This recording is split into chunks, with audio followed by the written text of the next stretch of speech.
My friends, I highly encourage you to grab a pad of paper and a pen for today's session. You know, you hear some of these stories on TV and you see them in movies, people who fight through adversity, the ups and downs of not just life, but today we hear about life and business, the ups and downs and how you get kicked and knocked down, persevere and fight through it. Well, today we sit down with Norm Hayes, founder of Genie Senior Services. You're going to hear his story, but there's so many golden nuggets and takeaways here that you can use to not just inspire you, but to implement in your own business and in your life. Also, a reminder, the Entrepreneur Bonfire begins August 6th. Now, if you're listening to this and it's already past August 6th, no worries. We are running this 3-week free event throughout August. So you'll see the link in the show notes. Click it, register, and we'll see you at the bonfire. Enjoy today's episode with Norm Hayes.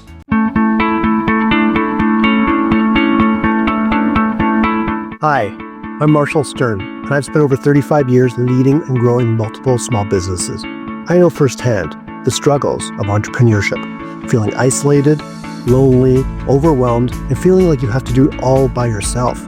I've been through multiple recessions, and I have felt the highs and the lows. I've been there, and I get it. This podcast is here to change that. Every week, I will bring you straight talking advice, real-world strategies, and honest conversations about what it takes to succeed in business without the fluff, the gimmicks, or the sugarcoating. If you're ready to stop spinning your wheels and start making real progress, then you are in the right place. This is the Stern Truth. All right, welcome back everyone to another episode of the Stern Truth Business Unfiltered. My friends, every now and then you meet someone comes into your life and they're unforgettable. And there's no better person to talk about the stern truth, about entrepreneurship, about running their own business than my good friend Norm Hayes from Genie Senior Home Services. Norm, how are you? Marshall, I'm good, my friend. It's so nice to see you again. First of all, I want to say thank you very much for inviting me today and doing what you do. You know, entrepreneurs like us need people like you. So thank you. Thank you for having me on today. Well, thank you. I have an important question before we get into this. You bet. How many times in your life when you've walked in a room have people gone, Norm? A lot. Yeah, several bars, years ago when I was younger, it was a big thing. And then, we just lost George Wendt and I had a lot of people sending me private messages that were pretty funny with videos and everything else. It is the truth. It has happened. How's that? Yeah.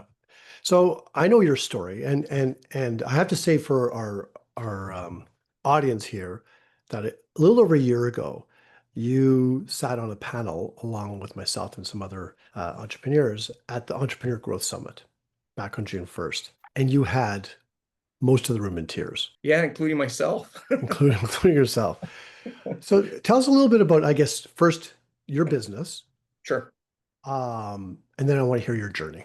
Sure. Yeah, I'd love to, Marshall. And, I think sharing a journey like this is very important to those who start in business and some of us that, sometimes want to quit. So I'm the founder of Genie Senior Services. We'll get into the story and my title, but we took it to another level and they wanted to make me CEO. And I said, no, I'm not a CEO. I'm definitely not a CEO. So I changed it from I changed it to Chief Enthusiasm Officer. So my business card says founder and Chief Enthusiasm Officer. And many years ago, back around 2012, 2011, I was working at a job and I hated it. Hated my life. I've been an entrepreneur off and on for years. I've owned a couple of franchises, over the years. And it was around 2011 where I was really stuck in a job. And I thought, gosh, there's got to be something better out there. And I was trying a few things, married, young kids. You don't want to take that move away from, walk away from a job and money. And if you don't have a supportive wife, sometimes, or a supportive partner, it's a little challenging, but I was hating life, around then.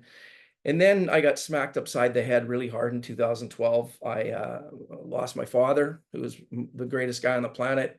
I lost my mom right after that. And then my wife left me. And so in 2012, when I was just going to start a business, I had these these things that came up, and it was just like, wow, I had no money, I had no job, I was single dad, um, living in a trailer, but still had a dream to open up a business. And I knew my business idea would work, but how do I start it with no money and 200 bucks in the bank? And like I say, living in a trailer in Rosedale, lost everything. And so I had a great business partner way back when, and we started doing clean outs and for real estate companies and things like that. And it just sort of one day morphed into the fact that I had moved my mother, who dad was mom's caregiver. I moved my mom into a retirement home. And I remember the day going back that day thinking that was horrible. What an awful experience that was, trying to get mom into a home, going back to the house, looking at all these memories, 40 years of memories in the house. And I remember saying to my business partner at the time, there's got to be somebody that does this, or do they do it? And I thought, maybe I'll start calling on some retirement homes. So that's what I did. I made a couple calls, cold calls, face to face, and walked into a Chartwell one day in 2013, just after I'd lost everything, mom and dad and the whole thing. And I just walked in one day and I just looked at the person at the front desk and I said, listen, do you ever have a situation where somebody's moving into this retirement home and they don't have help? I'm not talking about a moving company. I'm talking deeper help, packing, downsizing, moving them in, helping them set up, hanging pictures, making beds, that sort of stuff. And the lady looked at me right away and she says, oh my gosh, I have somebody moving in at the end of the week who have no family. So I got back into the truck. I looked at my business partner, Mike, and we said, well, we have no trailer. We have nothing. How do we do this? So we just winged it. And we started a company called Genie Senior Services pretty much that day. And what we do with Genie is we provide a service that no one else does. So if Irene and Bob are in their 80s and they're going to move out of their house they've been in for many, many years, and they want to move into a retirement home, not long-term care or nursing homes, that's not really what we do, but into the Chartwells or the Amicas or, into these residences. Genie can come in, do an assessment, do a consultation, do the downsizing, do the packing, do the moving, do the complete setup in their new suite, hanging pictures, making beds, putting out the perfume and doing all that, and really taking it to another level of caring and loving and taking care of these seniors. And so that's kind of how Genie got started, just by walking into a retirement home and asking a few questions. And when I was down and out in the worst time of my life, and I thought, you know what? I know my business dream. I know this was going to work one day, and here we are today. Maybe later in the podcast, I can tell you how far we've gone, but it's pretty exciting. That was weird. Yeah, I'm talking to no one. So I want to hear where the yes, business is now, but then I want to go back because I have some questions for you. sure. So where's the business? You started in 20. Yeah. Yeah, so we've had lots of ups and downs, Marshall, as you know. I Yeah. mean, it hasn't been easy the whole way, and business isn't easy, and nobody has to tell you that. And for all those young entrepreneurs or entrepreneurs out there that have challenges and valleys in their business, I can tell you one thing: if you're a real entrepreneur, you're going to stick with it and go through it. And we started the business in 2013, and it started to grow, and we started working out throughout the whole Lower Mainland, and we were making some money, but not a lot. I mean, enough to keep two families going. And then and then in 2018, we were just getting to a point where it was going really good, and I had a massive heart attack, and I was deceased in a helicopter, and I was told that I had passed away, and I, for some reason, cleared my main artery. I've got 4 stents in now, and they say that was caused by stress, and my parents too. But I remember going back to work after my massive heart attack in 2018 and looking at my business partner, and I say, I don't think I want to work this hard anymore. I need to work more on the business, not in the business, lifting furniture and all that heavy stuff. So that was a real defining moment, Marshall. And then we decided, well, maybe what I'll do is I'll move into the city, into Vancouver, and maybe I can just start being the sales guy and walking around and opening up new accounts, and we'll grow this business. So we moved down to the Vancouver in late 2019, and guess what happened in 2020? I was sitting in my condo here in the city looking out and realizing, wow, 62 seniors have passed away in the Lower Mainland, and they're shutting all the retirement homes down. And I remember looking out the window thinking, wow, here we go again. Another punch upside the head. So we were literally shut down. Our staff was gone. We were down. We weren't making any money as a business owner. You can't go and get any money. I mean, it was really tough. So I hate to use the word pivot, Marshall, but I was talking to my business partner on the phone and I said, well, seniors still have to move. Perhaps their house was up for sale. Perhaps we need to move them out. Perhaps if they've passed away, we got to clean out. We need to get back into those homes. So we became the only company out of moving companies, transition companies in the Lower Mainland to provide all our staff with a PPF. We sprayed our trucks. We went to all the retirement homes and says, this is what we'll do to provide safety for all your residents. And we tripled the business pretty much overnight. We were able to go out and buy a brand new truck and trailer, our third truck and trailer, brand new, and pretty much paid cash for it. We were the only ones, and we were working so hard. And so that was 2021. We went through that, and there's still pictures online of all my staff in the masks and rubber suits. And can you imagine how hard that was, moving furniture and everything? And they wanted us to do it late at night. And so there was a big challenge in 2020, 21. And then 2022, my business partner, Mike, decided to leave. I'm done. I don't want to do this anymore.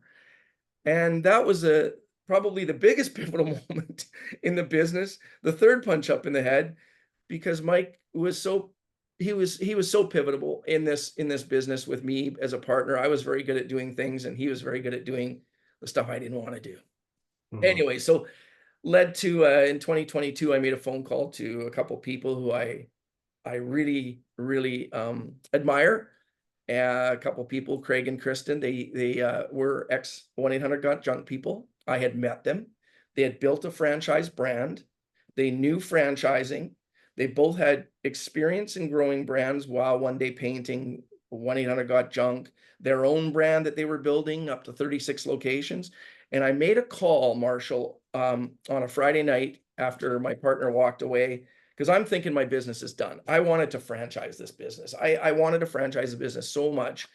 And then I thought, well, I'm done. Here's another thing, right? And so I made a phone call Friday night to Craig, and I said to Craig, here's my problem. Would you consider partnering with me in Genie Senior Services? He knew about the brand. We had lunch with him several times because we were picking his brain about franchising. Anyways, he said, well, let me think about it over the weekend, and I'll get back to you Monday or Tuesday. And I said, great, think about it. Well, he called me the next morning at 8 a.m. Saturday morning and said, we're in. How much money do you want? And I said, I don't want anything. What I need is your guidance, your expertise to help me take this business to where I believe it can be. And I said, and trust me, I don't have founderitis. I don't suffer from founderitis. I want to learn. And one thing I learned in business, Marshall, I think the most important thing that I can say to anybody's listening, if you want to grow your business, bring in people who are smarter than you. Because I'm telling you right now, I'm not a smart guy. I was able to build this business due to my personality and building relationships. But to build a business, you have to have people smarter than you around you. And don't suffer from founderitis. You don't know everything. So I put it out there, and man, here we are today. We've got 11 franchise locations here in Western Canada. The Lower Mainland is just doing incredible numbers. We've opened up on the island. We're Kelowna, we're Kamloops, South Okanagan is coming. We've got Edmonton, Calgary. And the great news is just last week, we brought in a master licensee, a master franchise, that's going to open up 20 plus locations in Ontario. We kind of, if you know franchising, some of you out there might not know franchising, but I'm telling you, it's easy to sell a master license and then have somebody else kind of do your work for you, but it's not the best thing to do. And I always said, if I'm going to do a master license anywhere, whether it's a state or another province, it would have to be really sharp people. And we were so blessed to find the group of people that are going to be doing our Ontario master. They've already locked up one franchise in Richmond Vaughan. They are so smart and such great people. They've already built brands, built franchises. So we are so excited. Not only will be Canada-wide, Ontario to the coast. We'll have 20 plus locations there. Also, just this week, we have finalized everything to go into the US market. That's taken us over a year to get that done. If anybody wants to franchise in the United States, and it's very difficult and very expensive, but we managed to do everything.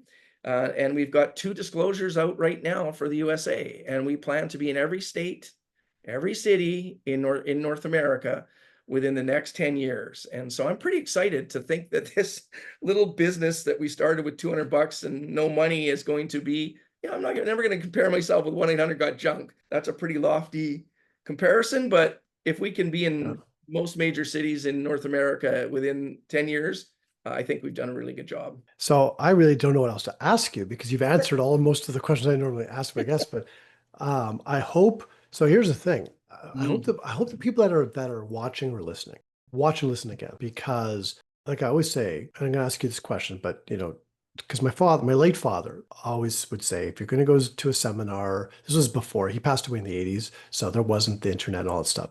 So it was all like seminars or reading a book or listening to cassette tapes. Remember cassette tapes? We have Anthony Robbins up on the shelf. I still have it. I still have my 10 box set. Yeah. And then you never listen to him again. Yeah. It's all collecting dust. One golden nugget. If you can just get one golden nugget. So I want people to think. I'm all about, I know you are too, setting intentions, being intentional. What is it that you want to take out of this session? Yeah. I want people to listen to this again with, what is the one golden nugget I want to take? Or what is a golden nugget? And listen for that golden nugget. Because I'm writing notes here, I'm learning, and I've heard this story before, but I learn new things every time you tell the story. Just so much. Well, I think it's persistence, and I was never a good employee, and some of us, when I was a young kid, I got a job at Safeway. Okay. And that was a job I got it in 1979. How old was I? 18, something like that. Anyways, I got a job at Safeway. If you got a job, 77, pardon me, that was 16. And you got a job at Safeway, that was a career. That was a career job. You're going to stay there for 25 years. You've got benefits, you've got paid holidays, you've got everything that generation before us had. My dad was a classic. He worked at the same job for 42 years. He worked for Jimmy Pattison at a sign company called Neon Products. And so when you grow up in a household where it's get a job that pays good and you stay with that job. And I was not that guy. Some would argue that maybe a little ADHD, I couldn't concentrate. But I'm telling you, I was always in the back of my mind wanting to become an entrepreneur. I had an Uncle Bob, who was my dad's cousin, who I looked up to and idolized. Bob owned 9 Orange Julius franchises. He even had the big one in Surrey at Guildford Mall, which was originally outdoor for any of you people growing up in Surrey. And I used to look at my Uncle Bob like he was my idol, because every year that I knew, he would go into Carter Pontiac and buy a brand new Cadillac. My dad couldn't afford to do that. And I always equated a job, can't afford it, to my Uncle Bob, who was an entrepreneur. He could afford to do anything he wanted. He traveled a lot. And I always thought I want to be like Uncle Bob. So I remember the day I quit Safeway and my dad using not nice language. You stupid this, that, and the other, because you had a pension. Yes, Dad, I had a pension, but I'm not happy. So I opened up a couple of businesses. I had a restaurant one time. I lost my shirt and hat. That was terrible in Richmond. I had a Robin's Donuts franchise. Didn't work out very well. It was on number 3 road. I bought a couple other businesses. I went back to work. And all this time, I knew that I was a really lousy employee. My wife, Steph, asked me one day, were you ever fired? I said, was I ever fired? Seriously? I was fired probably 9 times in my life. But I always knew that I wanted to do something on my own. And, when we started doing those cleanouts for the real estate companies and everything, and this, because of Mom passing and Dad passing, and, I just kind of had an idea, this I think is going to work. And here we are, 12 years later, and I think it's working. I think I finally found something that works. So no, you definitely did. And my question, so one of the questions I have for you, what would you say would be, I'm not gonna ask that question. I'm gonna ask a different question. Because you talk about getting punched in the gut, in the face, everywhere, right? Lots of punches. Mhm. How do you get up from that? Oh yeah. Sometimes it wasn't easy. As a man, it's hard to show failure. I know it's not just a man thing, but for me, my generation, Hmm. show failure was really tough. Don't cry. I remember sitting on my bed here in Yaletown when we were shut out from COVID, and I had tears running down my face. I'm just thinking, I've lost everything. Everything's gone again. How does this happen? Why? But I think after all these years, just getting up and doing it, because I didn't want, I, people say you shouldn't worry about what other people think, Marshall. You hear Hmm. Gary Vaynerchuk talk about that all the time. Well, maybe I'm a little bit different because I did care what other people thought. And I struggled with that. I didn't want to be a failure in my brother's eyes, my gal's eyes, my dead parents. I didn't want to be a failure.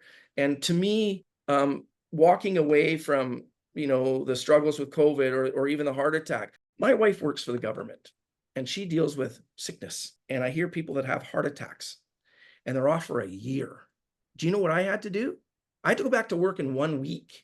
I was back on the truck and trailer 7 days after I walked out of the hospital. You know why? Because I had to.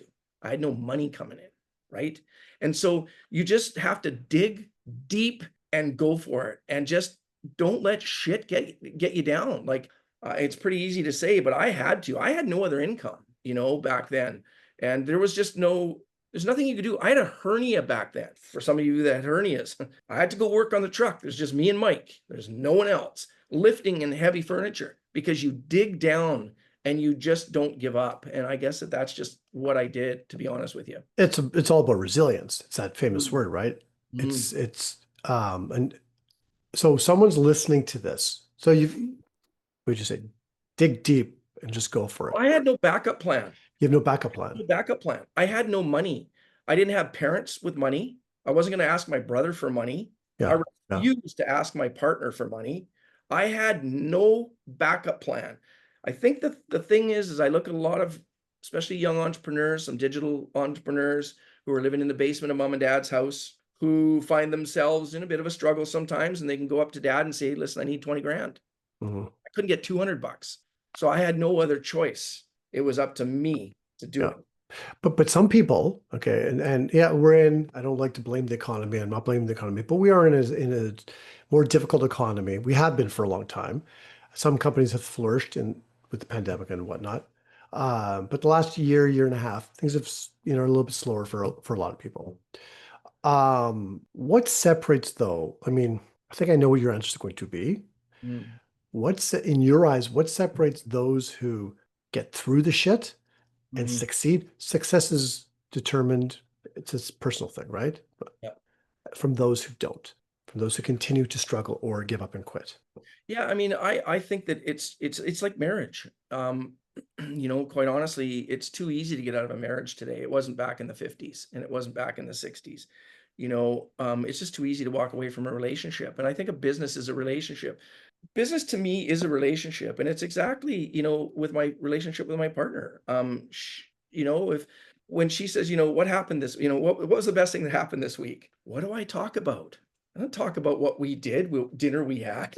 I always talk about business, because business is top of mind for me, and it always has been, right? And I think for a lot of us, they put business on the back burner. It's just, Mhm. it brings in some income, but where do you want to take the business? I think that there's a lot of people that are just very happy running their business, working Monday to Friday. If I'm kind of going off track here, but what I'm saying to you is I wasn't that person, especially with Genie Marshall. I was not happy with making this money. I wanted to bring the business to here. When we hit, I remember I was sitting at Starbucks one day with my old business partner. We hit 10 grand a month.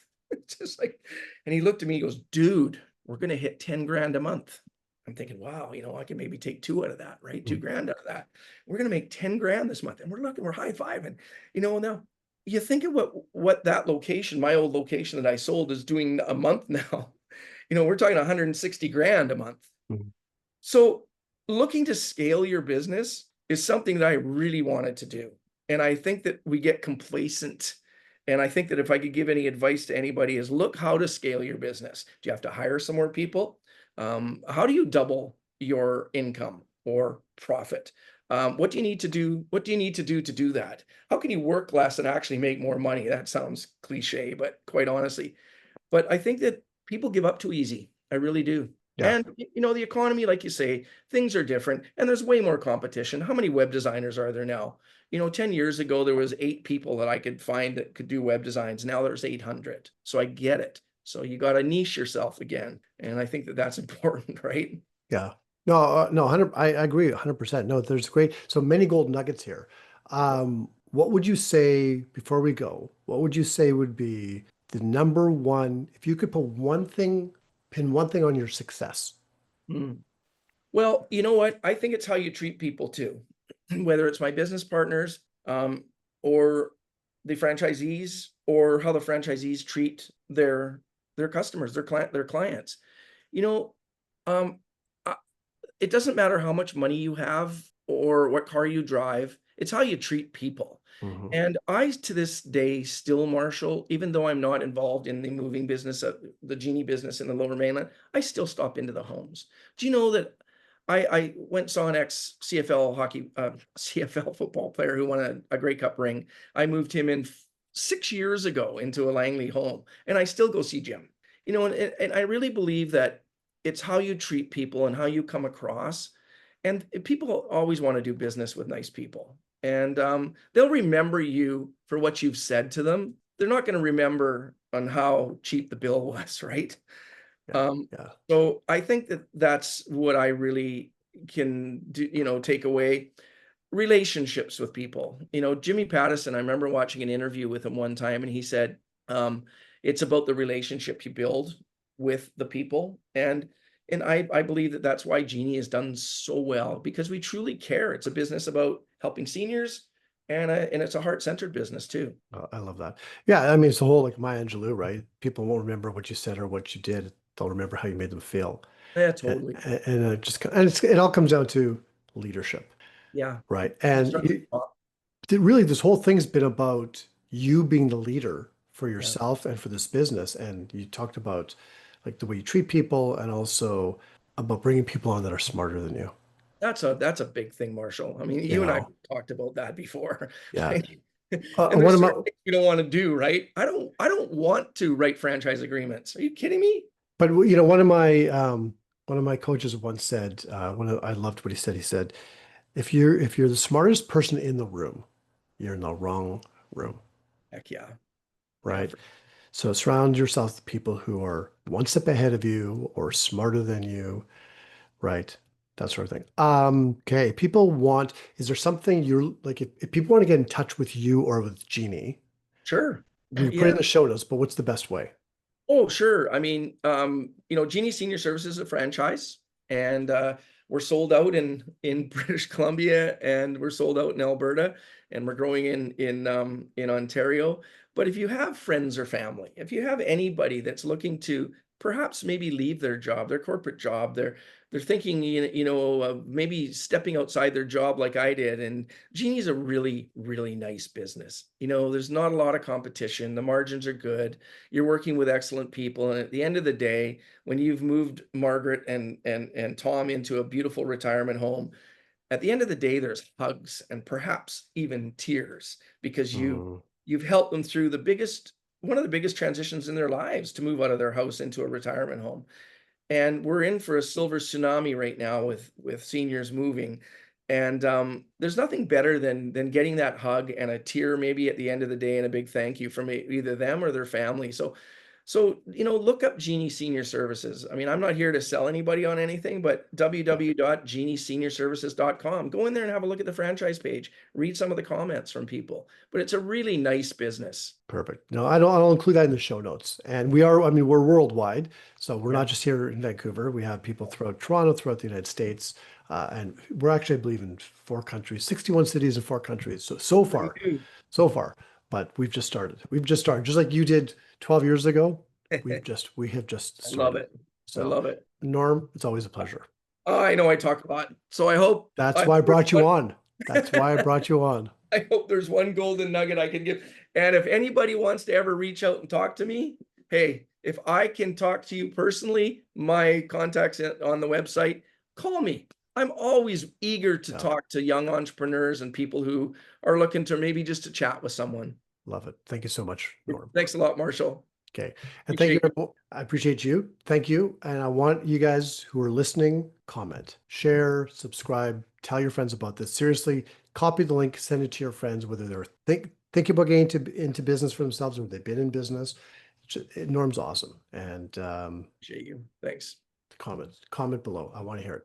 And we'll see you again next week in another episode of The Stern Truth, Business Unfiltered. Thank you so much for tuning in to The Stern Truth. If you found today's episode helpful, we would love to hear from you. Please like, share, and leave us a review. Also, if you'd like to be a guest in an upcoming episode or join us in one of our Momentum Accountability Group sessions, simply email me to marshall@marshallstern.net. That's marshallstern.net. And don't forget to hit the subscribe button so you never miss an episode. Until next time, keep pushing forward and leading with confidence.